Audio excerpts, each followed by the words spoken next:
What's going on, my fellow Farmall brothers and sisters? Alright, so it's a little chilly out here. Well, we're complaining right now it's chilly, but soon it's going to be too hot, so we're never going to win. But anyway, let's head on inside. Let's start some assembly. Unfortunately, I already started some, but let's go ahead and jump into this thing.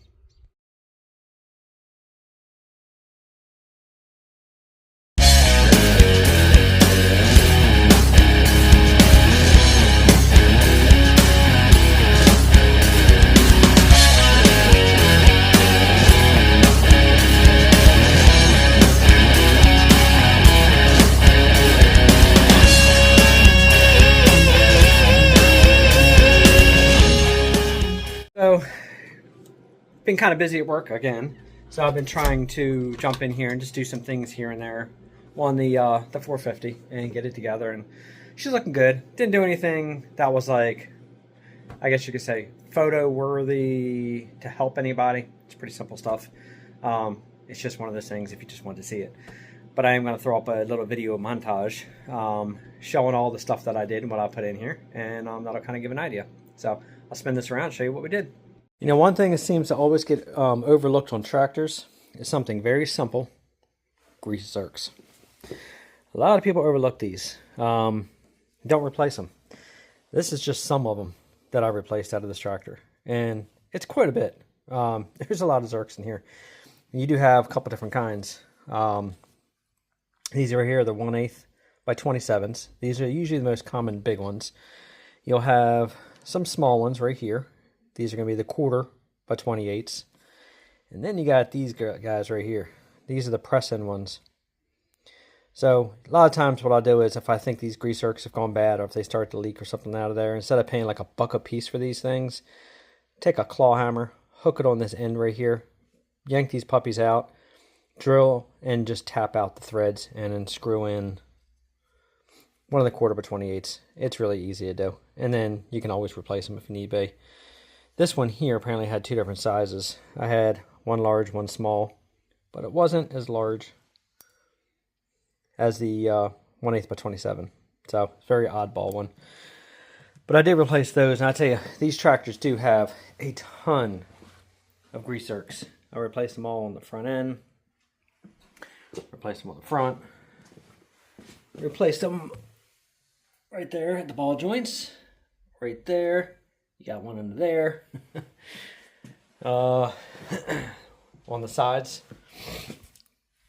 And then you got them at the rear axles. Then you have them, of course, all over the fast hitch. You can see you got a bunch of them.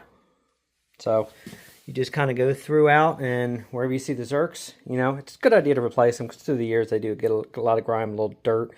And what will happen is these little ball detents inside will stick open, and it can just push the grease out. Then you're running them dry. So if you can, just replace them. And now they're all visual. They're all not painted red. So that way, if you got to grease the tractor, it's easier to find them. That's like a big bonus right there. But as you see, you know, the last video, we put the fast hitch back together. So everything was good there. I didn't show.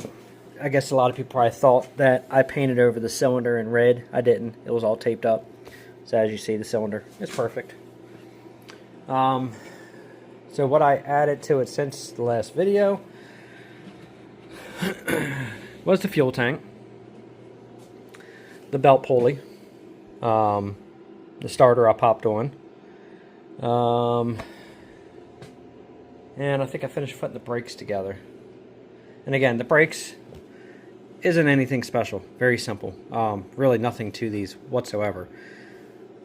Putting, you know, the two inside. I'm having a brain fart right now today. For the discs. I'm just going to put it that way today. Anyway, like, you know, putting the 3 springs on, super easy. You just lay them down on the bench. You put the spring on the bottom. You put a flat screwdriver at the top. Towards the opening, you lift, and then you pop. And you can pop all 3 inner springs back on. Put the discs on, and then you put everything in.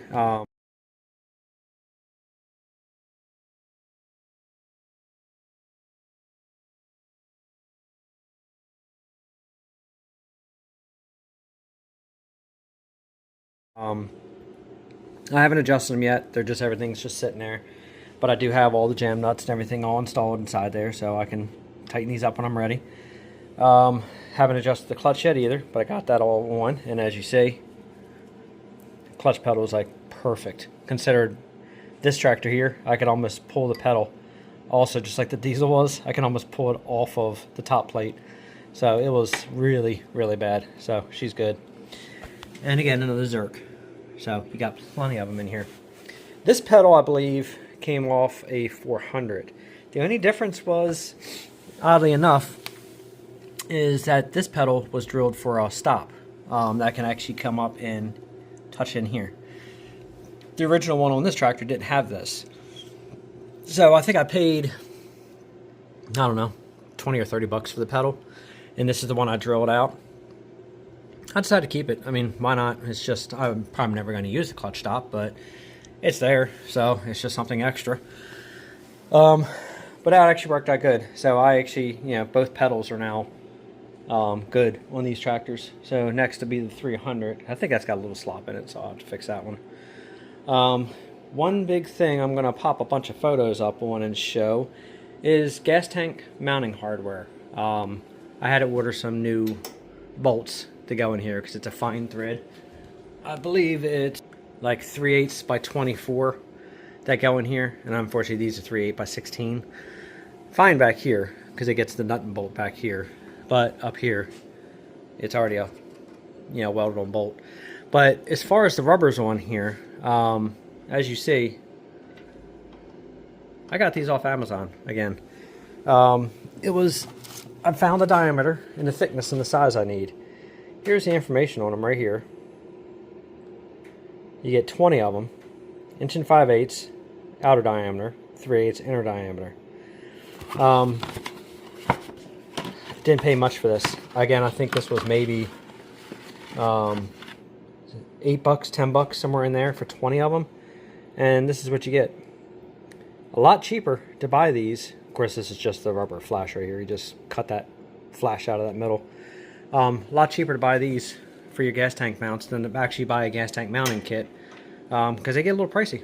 Not super expensive, but if these things start to go bad, I got a bunch more sitting on the shelf and didn't really cost me much.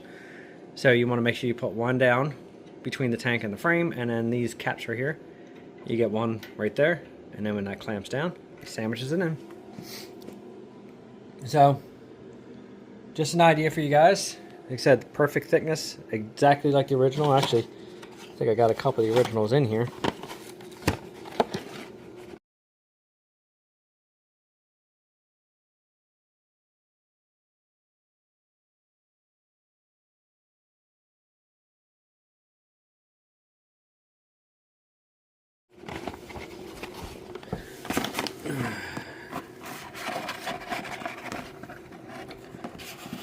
There's a whole bunch of them, but yeah, there's here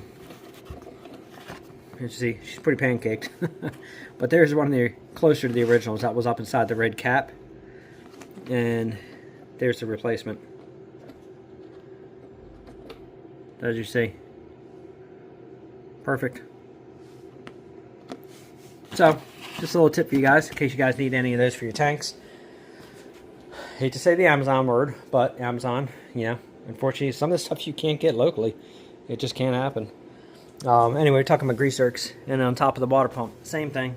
Got some grease zerks up there. So just go through this thing thoroughly, and everywhere you see them, just replace them. It's just a good peace of mind.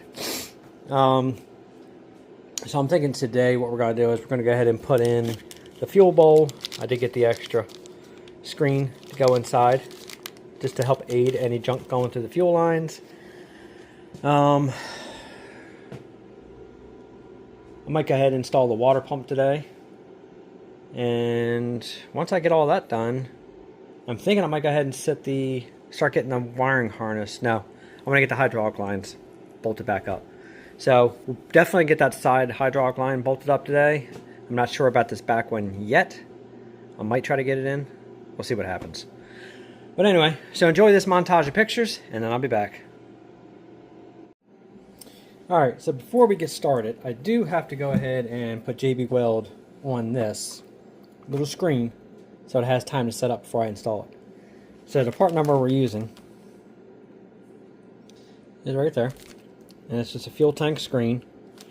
And you'll notice they always fit sloppy. They don't really hold on very well. So we're going to mix up a little JB Weld. We're going to run it around here. I'm going to prop this up and I'm going to put it this way because I don't want the JB Weld running down this side. So we're just going to put enough on there to hold that in place. Let that set. And then we're going to go ahead and get started on this water pump. I did pre-fit the fuel line, but we'll get to that when we set this on. So let's mix up some JB. For this one I'm going to use, this is a newer one I found. I've never used the clear before. Not that I really care if it's clear or comes out the gray, but it was cheap. It was actually on sale, so I bought it. For the most part, you can't go wrong with JB Weld, but oh my lord, the story about JB Weld I saw the other night. Where do I start? Again, I try not to judge because I don't like, when people do it to me on something where it's like, you kind of have no choice. You gotta do what you gotta do, kind of deal. But whew, just to say, somebody, JB Weld can fix a lot of stuff. It can work. It's not always a permanent fix, but it can work. I do not recommend using JB Weld inside of an engine block on your casting. Just seal a hole in the bottom of your block where your water jacket goes in, or where your sleeve goes in at the bottom if it's rusted through. I don't recommend JB welding inside your engine block. Somebody did it. That's to say, that's not a repair I would sit well with. Honestly, that engine should have at least try to salvage it. I think the smarter thing to do would have been to go ahead and pull it out, pull the crank, flip it over, and try to have it brazed. Even if you had to put in a plate or something, try to, because you got to watch your clearances and everything, just something. But the JB Weld inside your engine, I mean, you can only get so much scale off the inside bottom area where the water flows. So obviously it's going to be in the pores. That stuff's never going to hold. That's just a shame to see that. It's like, I guess the moral of the story is, yes, JB Weld can fix and repair and can actually hold on a lot of things. Some things you just don't do. It's just a no-no. But to each their own. I mean, that could have been one of those times I could have made one of those snarky comments to somebody or made fun of, but I'm not going to, because you know what? Hey, freak things could happen. It could hold. It could fail after the second time he starts that tractor up. But you know what? He did it. He's happy. He wants to try to learn. So, do it. I can't really say it's the right way to do things. Okay, so we're going to do that. Actually, I can probably leave it just like that, because it looks like it is holding on a very nice straight angle. Let me make sure this is laying straight.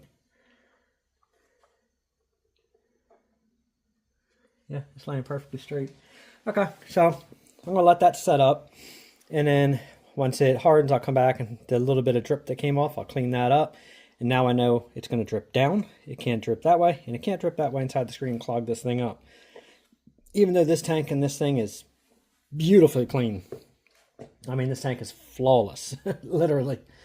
This is just so when it gets run, stuff flies, if it falls in, stuff's in the gas. At least this will help it from being so close to the bottom and help it, keep flowing its fuel. So, all right, that's it for this. And again, all I used was JB Weld. It's a 5-minute set. Just mix equal parts together, mix it up, and that's it. Do your thing. Just don't use it for everything. Good stuff. Knock on knock. It's been around for years. This shit will definitely do its job, but yeah. Okay, let's get on that water pump. Alright, so let's get all this off of here. I wrapped rope inside the pulley to keep from having paint all up inside here. And then of course the wire to hang it, so I gotta cut all this out.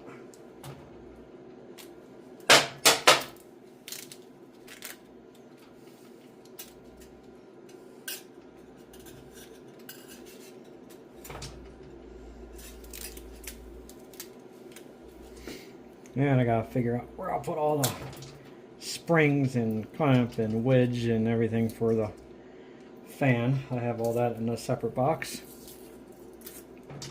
It's been fun. It's been like Christmas, unpackaging all these parts and getting all this stuff in. It was a lot of tedious work, but this part right here definitely makes it so fun, so much more enjoyable.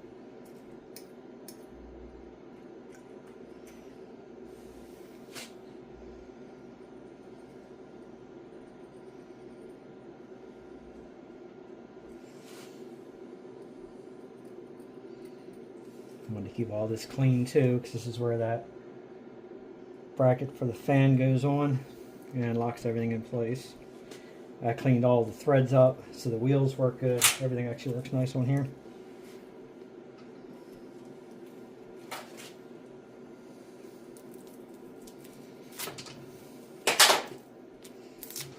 Wrapping it with rope works really good for keeping inside there pretty clean. And there we go. No paint inside there. And then I got the other one down here.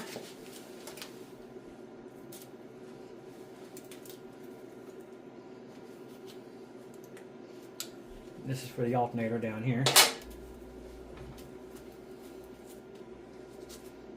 There we go. Alright, now I got the tape on the back side, and then we're good. See, keeps those pulley tracks nice and clean inside there. Now this, okay, it does move okay. Because sometimes when you put paint on there, this will give you a fit turning afterwards, but I did a lot of work cleaning this out, so I had a feeling it should be pretty good. But yeah, everything still spins good, nothing's froze up. And then I gotta put the set screw back in. So once this is adjusted, you lock that set screw in place, and that keeps your pulley from moving in the future.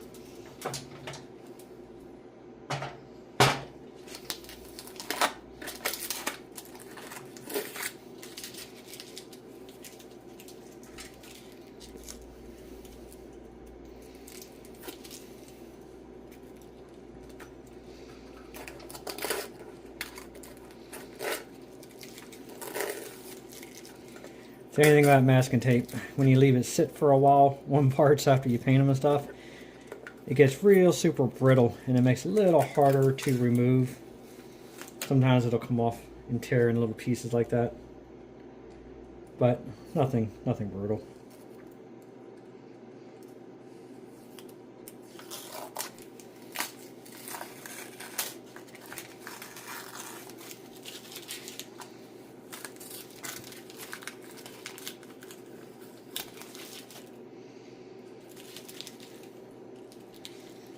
Alright, this looks like $1 million. Let me go ahead and get the gaskets together. Let's move on over and let's put this thing on. Alright, so the first thing we're going to do, this is almost running out, so it's really hard to squeeze out. I'm going to go ahead and put a light coat of sealant across here, and I'm going to go ahead and put that gasket on. That one of the previous videos, I'll show you how we make. Get that on there, and then stick this thing on. Alright, let's find out how bad it's going to fight me coming out. Not bad. Now I'm only doing a thin layer because I don't want it to all squeeze inside and I don't want it to all squeeze all outside.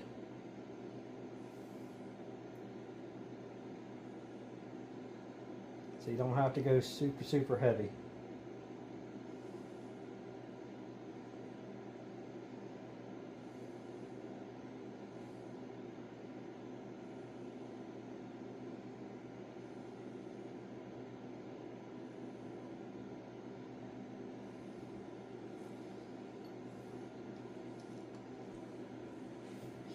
Now I'm kind of glad all this worked out the way it did, because my whole goal was to get the tractor to this point, because I actually took off work for a couple days just to reassemble this tractor, and I did that a couple months ago, and luckily I was actually able to make my goal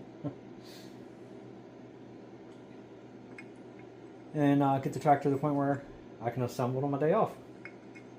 So it's kind of nice, very enjoyable. I like when things actually work out.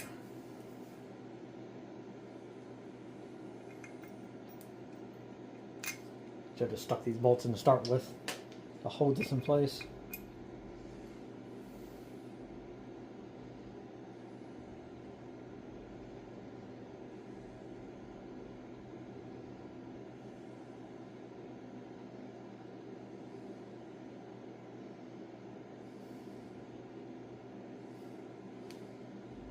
You don't have to go a lot, just enough to make her stick.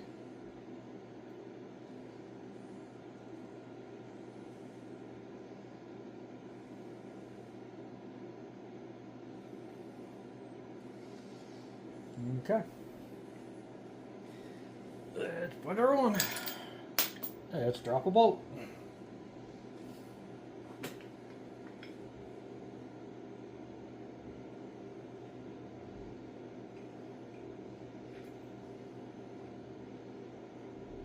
I just thought about something. I'm sitting there all excited. I'm putting this on. I don't even think I had the camera angled up.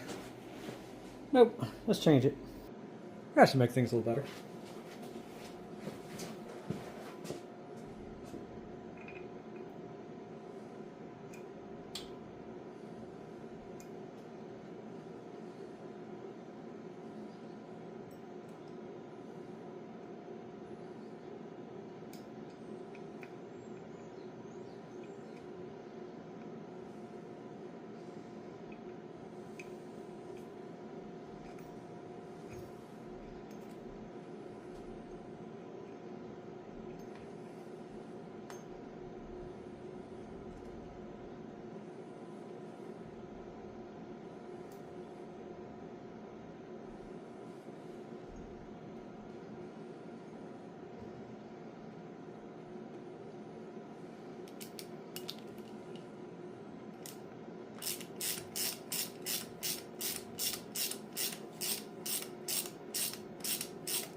Snug it on there.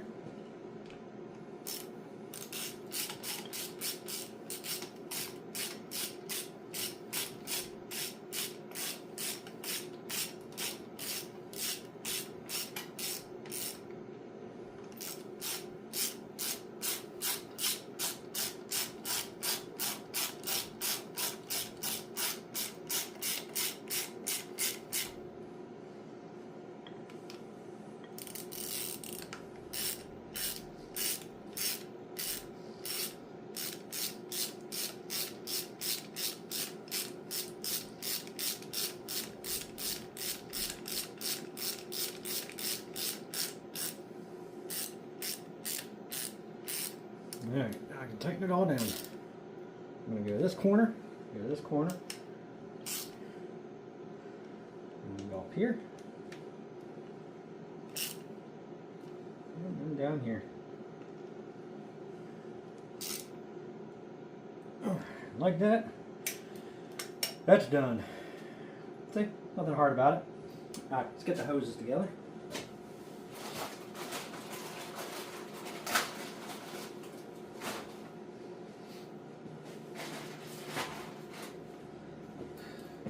This one's going to go on here, and then I'm going to drop these clamps down. I got to go get a flat screwdriver, open those up a little bit.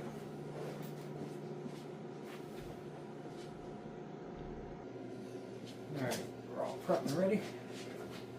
Let's loosen these up.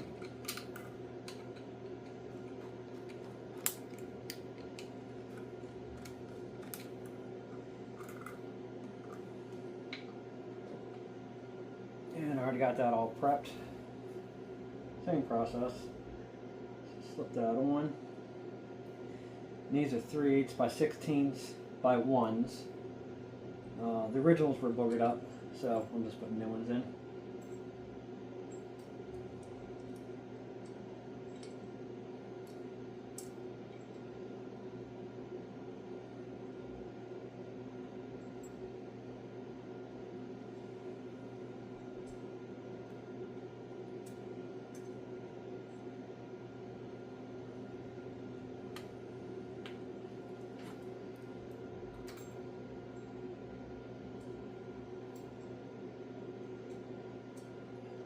come around the other side if it's too hard that way.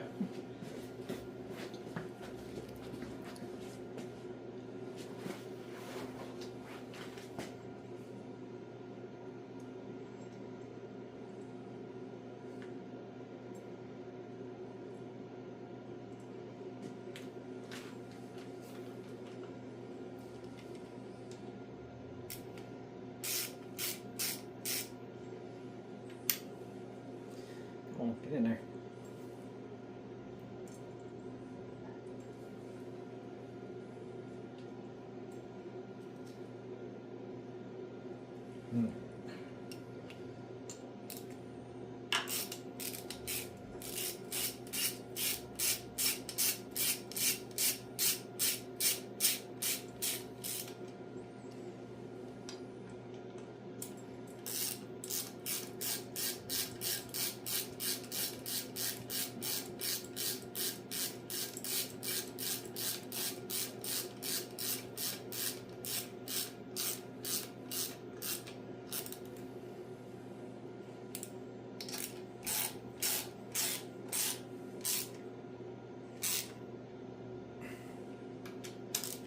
You don't have to hawk these in because you don't want to destroy your gasket. So just get it to us good, seated, tight. You see some squirm out, you're done. And slide your clamps on up and tighten them up.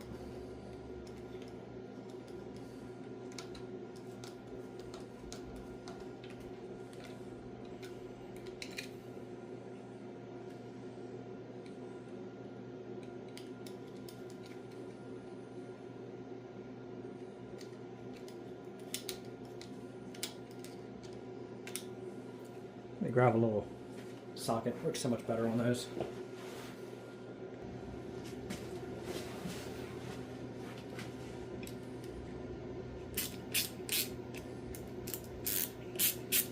Now I know this is OCD here, but I like the clamps straight. So when I start to tighten them and they start to go around and crooked, I don't like that. I want them both to be even.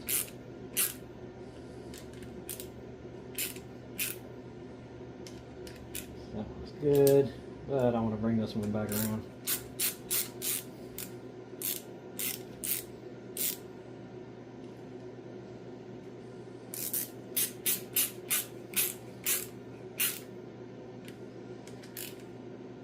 And that's it. That's all done. So we are good here. I might go ahead and throw the belt on.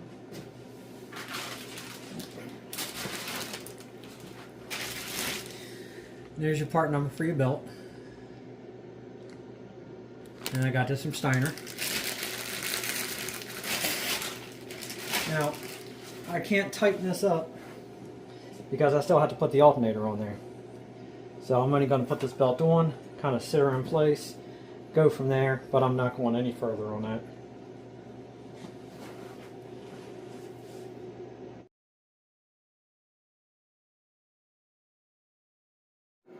Alright, so let's go ahead and get this fan assembly all on here, and then let's see if I have enough time to do anything else, or may have to make another video. So unfortunately guys, I'll have to hit that notification bell. Make sure you subscribe if you're not a subscriber already, and you know, that way you'll get the future videos. But anyway, let's go ahead and get this fan assembly together. Then we'll grab a flat screwdriver. So what we're going to do first, I'm not tightening it up. We're just going to go ahead and get this set screw in place, just so it's there. Don't tighten it down, because if you tighten it down, you're not going to be able to adjust your fan. So let's just go ahead and get it in a little bit. Back off the jam nut. Make sure I can still spin it, and I'm good. That's all you're going to do there. So what you're going to do is when you adjust that fan, you'll bring this around inside those flat areas, and that's where you'll tighten this into, and that keeps it from spinning. Don't tighten it down on top of your threads, because then you booger your threads up and you can't adjust it anymore.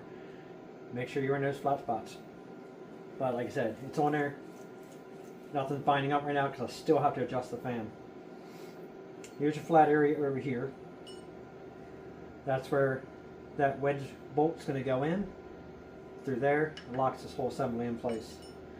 But first, we're going to go ahead and get this fan installed, and then we'll put the springs and all the stuff on the front.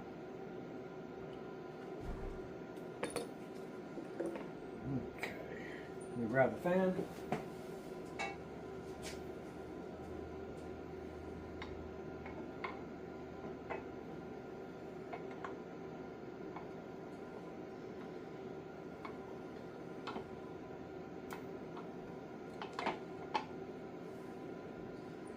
And let's get 2 of these in and get them started.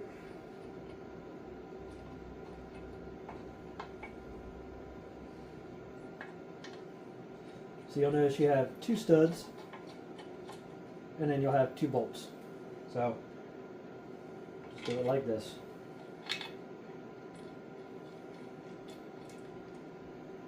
Alright, and then we're going to tighten up everything evenly.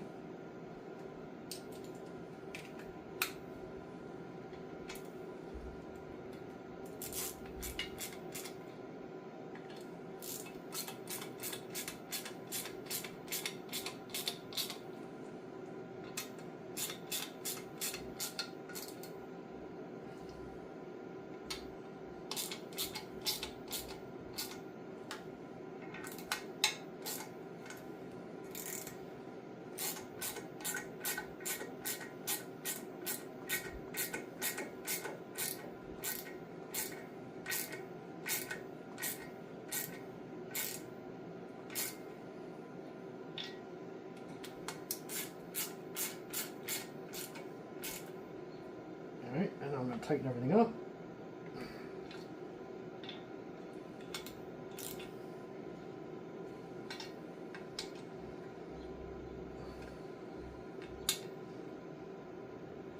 Okay. And I did use new stainless steel lock washers on here, so that way future disassembly will be easy, but this thing ain't going to be sitting out in the field like they used to back in the day, so should have no problems there. Put a little bit of light oil on here. It'll help this go on.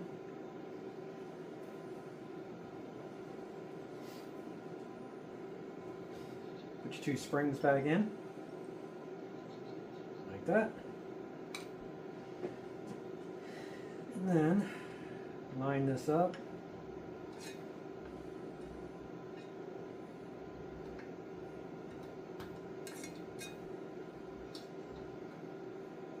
Make sure she's in the right location here. I'm kind of doing this backwards. I should be on this side, which I'm going to go ahead and switch because I can't see it.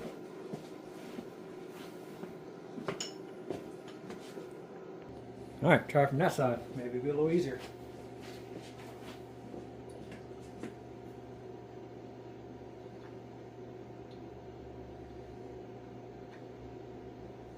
Yeah, give it a little tap.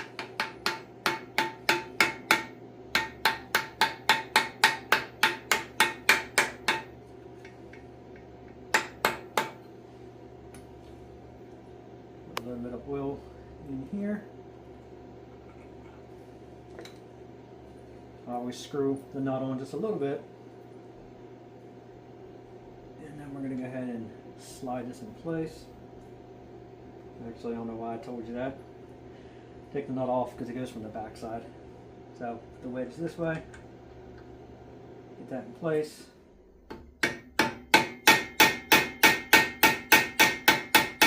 Now the shaft did go in just a little bit, so I got to try to get this to go in from that shaft.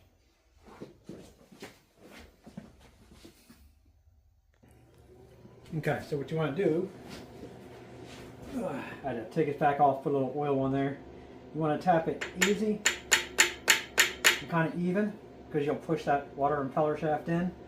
So you just want to give it a couple taps without driving it in, until you get it to about where you want. Then once you get it close, you can start running this down, and it'll start to center itself on that shaft.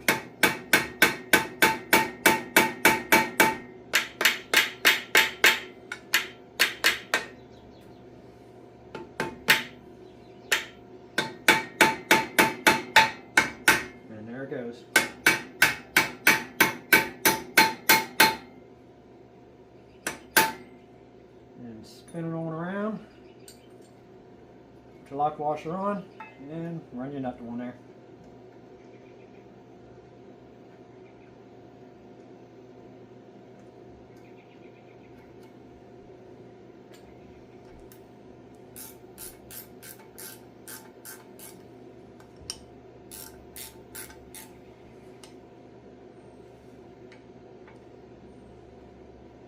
You want to draw this up so it pulls that through, and the wedge clamps everything in place.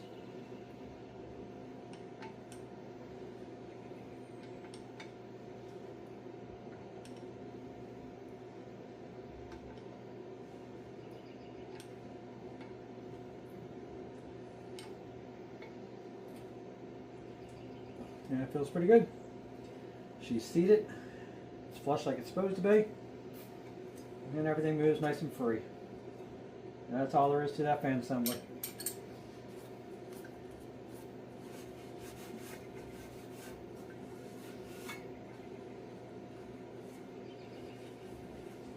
That's it. Pretty easy, not much to it. I'll get you a little closer here. So in the end, that's how it goes on. All right, let's go ahead and check out this filter. Everything dried nice. Let's pull that little piece off there, because I don't want that floating around the fuel system. Other than that, it's good. Put some Teflon tape on it, and let's go ahead and run this in real quick. All right, get some Teflon tape on the threads. You got to take out the shut off, so that way you clear the belly pump if you have one.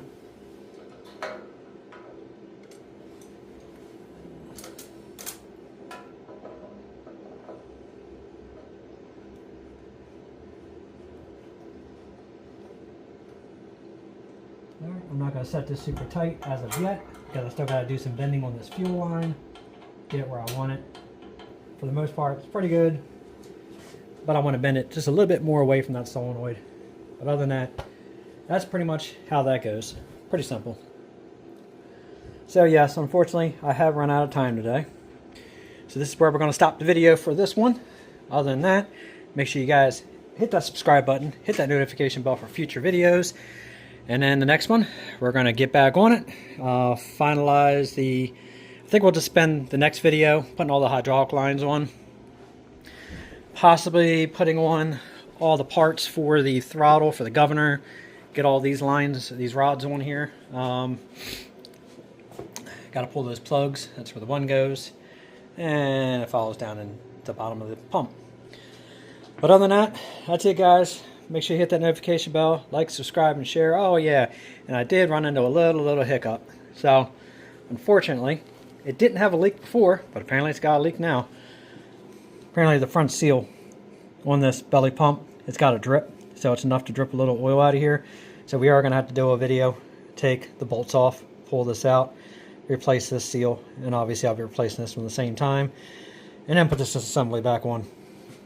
Unfortunately, it happens. Sometimes you don't know until you get everything back together and you realize, shit, now something else is leaking. It's just the nature of the beast. It happens. But anyway, hit that notification bell, like, subscribe, and share. Until next time, thanks for watching.